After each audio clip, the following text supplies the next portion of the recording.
Hello everyone, welcome to Saroj Mishra YouTube channel. मेरे YouTube channel पर आप सभी का बहुत बहुत स्वागत है। डायरेक्टरेट ऑफ एजुकेशन से टीचर रिक्रूटमेंट के लिए एडवर्टीजमेंट जारी की गई। दो अलग अलग एडवर्टीजमेंट है जिसमें टोटल मिला के 5320 परमानेंट पोस्ट्स हैं। सैलरी गवर्नमेंट पे स्केल के हिसाब से होगी और डायरेक्टरेट ऑफ एजुकेशन की तरफ से नोटिफिकेशन दो अलग अलग जारी की गई हैं। ऑनलाइन एप्लीकेशन ऑलरेडी स्टार्ट हो गई है और 1 मार्च तक ऑनलाइन एप्लीकेशन जारी रहेगी। बाकी की डिटेल आगे वीडियो में हम कवर करते हैं कि नोटिफिकेशन एडवर्टीजमेंट्स कहाँ से जारी किए गए हैं और क्या क्वालिफिकेशन है। लास्ट डेट मैंने आपको बताया 1 मार्च 2023 तक ऑनलाइन एप्लीकेशन की जा सकेगी। तो सबसे पहले जो वैकेंसी है UP school upper primary schools means train graduate teacher 1433 vacancies है। इसमें स्टेट की टेट या फिर सीटेट वाले कैंडिडेट भी अप्लाई कर सकते हैं अगर अपर प्राइमरी लेवल की सीटेट है या फिर आपकी स्टेट की टेट की हुई है, जिस स्टेट से वैकेंसी आई है तो सीटेट वाले भी यहाँ पर एलिजिबल होंगे। लेकिन अगर आपके पास स्टेट टेट क्वालिफाई नहीं की हुई है तो ये पहले 1433 पोस्ट है अपर प्राइमरी स्कूल्स के लिए मींस टीजीटी के लिए होंगे। और दूसरी जो वैकेंसी है उसमें है 3887, यहाँ पर आप देख सकते हैं 3887 वैकेंसीज हैं जो कि लोअर प्राइमरी स्कूल्स के लिए हैं। इसमें भी सीटेट वाले अप्लाई कर सकेंगे। ए टेट होना चाहिए या फिर सीटेट होना चाहिए। तो लोअर प्राइमरी मींस पीआरटी वाली सीटेट अगर आपने क्वालिफाई किए तो उस बेसिस पर भी अप्लाई कर सकेंगे या फिर आसाम टेट। तो आप समझ गए होंगे कि आसाम से वैकेंसीज आई हुई हैं। एक बार चेक कर लेते हैं official website.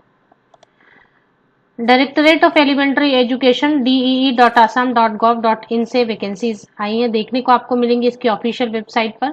Notice regarding advertisement for recruitment of regular teachers, regular यहाँ पर लिख दिया, of LP schools, lower primary schools and advertisement for recruitment of regular teachers of UP schools under DEE Assam. तो ये दोनों एडवर्टीजमेंट आपको डाउनलोड पढ़ना है पहले। और यहाँ से ऑनलाइन एप्लीकेशन ऑलरेडी जारी है। Apply online for the post of regular teachers of LP and UP schools under DEE Assam.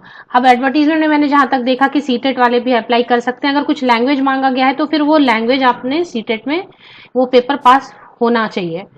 Otherwise ऐसा कुछ लिखा तो नहीं है कि बाहर के कैंडिडेट नहीं कर सकते, तो आप अप्लाई करने की कोशिश कर सकते हैं। दोनों एडवर्टीजमेंट आप डाउनलोड कर लें। तो पहले ये यूपी वाली जो है अपर प्राइमरी स्कूल वाली 1433 वैकेंसी, इसको एडवर्टीजमेंट बी बुलाया है। एडवर्टीजमेंट बी में क्या लिखा है, qualification, the candidate who pass the Assam TET or C TET will be eligible for applying. तो अगर आसाम टेट है तो अप्लाई कर सकते हैं या फिर सी टेट है तो भी अप्लाई कर सकते हैं। Merit list will be separate for each district and category. तो district wise, category wise, language one of both A TET and C TET shall match the medium of instruction of the school. तो ये apply करते समय पता चलेगा कि school की instruction medium क्या है। तो अगर सपोज बंगाली मीडियम की स्कूल है तो सीटेट में बंगाली पेपर आपने क्वालिफाई होना चाहिए, ऐसा है। अगर सपोज आसामी मीडियम की स्कूल है तो आपने सीटेट में आसामी सब्जेक्ट लैंग्वेज क्वालिफाई होना चाहिए। ये इस तरीके से है कुछ। कैंडिडेट की age minimum 18 years, maximum 40 years upper age limit. और बाकी कैटेगरीज के लिए कुछ एज में रिलैक्सेशन दी गई, जैसे SC ST कैंडिडेट के लिए 45 ईयर्स अपर एज लिमिट रहेगी। ओबीसी कैंडिडेट्स के लिए 43 अपर एज लिमिट रहेगी। इस तरीके से एज में रिलैक्सेशन भी दी गई है। एज अगर कैलकुलेट करना है तो 1 जनवरी 2023 को बेस लेके कैलकुलेट कर सकते हैं, 1 जनवरी 2023 को। और इसमें ऑनलाइन एप्लीकेशन 17 फरवरी से ही ऑलरेडी स्टार्ट हो गई है, 1 मार्च तक अप्लाई कर सकते हैं। दो एडवर्टीजमेंट अभी फिलहाल जो मैं अपर प्राइमरी वाली कवर करके आपको बता रही हूँ डिटेल्स, 1433। इसके बाद फिर 3800 वाली जो वैकेंसी है लोअर प्राइमरी पीआरटी की, वो भी कवर करेंगे। इसमें क्वालिफिकेशन की डिटेल क्या मांगी गई, यहाँ पर पेज नंबर 2 में ग्रेजुएट होना चाहिए और 2 साल वाली डिप्लोमा इन एलिमेंट्री एजुकेशन, या फिर बीएड वाले भी अप्लाई कर सकते हैं, या फिर डीएड स्पेशल एजुकेशन है, या फिर बीएड स्पेशल एजुकेशन है, और साथ में सीटेट या फिर आसाम टेट जो अपर प्राइमरी स्कूल वाली, मतलब टीजीटी वाली जो पेपर 2 होनी चाहिए, वो अगर क्वालिफाई की है।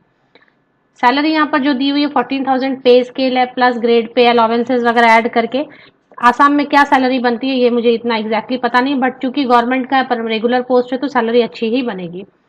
साइंस टीचर, असिस्टेंट टीचर है और दूसरा साइंस टीचर है अपर प्राइमरी स्कूल। साइंस टीचर के लिए जो अप्लाई करना चाहेंगे बीएससी होना चाहिए, 2 साल वाली डिप्लोमा इन एलिमेंट्री एजुकेशन, या फिर बीएड, या फिर डीएड, या फिर डीएड स्पेशल एजुकेशन, या फिर बीएड स्पेशल एजुकेशन और सीटेट या Assam TET upper primary school वाली होनी चाहिए साइंस एंड मैथ्स में। और ये इसका रहेगा। इसमें फी वगैरह की डिटेल आप चेक कर ले, जो एप्लीकेशन करना चाहते हैं। मुझे फीस फिलहाल दिखाई नहीं दी। अभी दूसरी जो एडवर्टीजमेंट वो भी चेक कर लेंगे। दूसरी एडवर्टीजमेंट है, एडवर्टीजमेंट ए के नाम से है और इसमें 3887 लोअर प्राइमरी स्कूल्स के लिए है। इसमें क्वालिफिकेशन क्या मांगा गया, the candidates who have passed Assam TET or CTET will be eligible for applying। तो Assam TET language 1 of both ATET and CTET shall match the medium of instruction of the school। अब कौन सा medium का school है, application के वक्त शायद वो शो होगा कि कौन सा मीडियम का स्कूल में आपको अप्लाई करना। सपोज अगर बंगाली मीडियम का है या इंग्लिश मीडियम का है तो वो एक पेपर आपने सीटेट में क्वालिफाई होना चाहिए, ऐसा है कुछ। एज लिमिट वैसे ही है, minimum 18 years, maximum 40 years upper age limit है। और अगर ओबीसी कैंडिडेट है तो 43 ईयर्स अपर एज लिमिट है। अगर एससी एसटी कैंडिडेट है तो 45 ईयर्स अपर एज लिमिट है। अगर पीडब्ल्यूबीडी कैंडिडेट है तो 50 ईयर्स अपर एज लिमिट है। एज कैलकुलेट करने के लिए 1 जनवरी 2023 को बेस लेके एज की कैलकुलेशन आपको करनी होगी। इसके बाद क्वालिफिकेशन की डिटेल किस तरीके से मांगी गई है, 17 फरवरी से इसकी भी ऑनलाइन एप्लीकेशन स्टार्ट है। 1 मार्च तक ऑनलाइन एप्लीकेशन कर सकेंगे।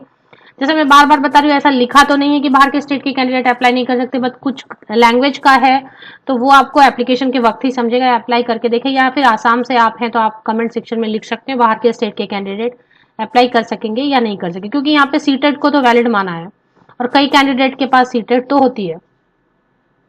तो लोअर प्राइमरी स्कूल वाली जो 3800 वाली वैकेंसी है, असिस्टेंट टीचर की पोस्ट है, उसमें सीनियर सेकेंडरी होना होगा, 12 पास मींस 50% मार्क्स मिनिमम, और 2 साल की डिप्लोमा इन एलिमेंट्री एजुकेशन या फिर सीनियर सेकेंडरी 45% या अबव मार्क्स के साथ में, और 2 साल वाली diploma in elementary education in accordance with NCTE regulation 2002, या फिर सीनियर सेकेंडरी 50% या अबव मार्क्स के साथ में 4 ईयर वाली बीएलएड होनी चाहिए तो भी अप्लाई कर सकते हैं।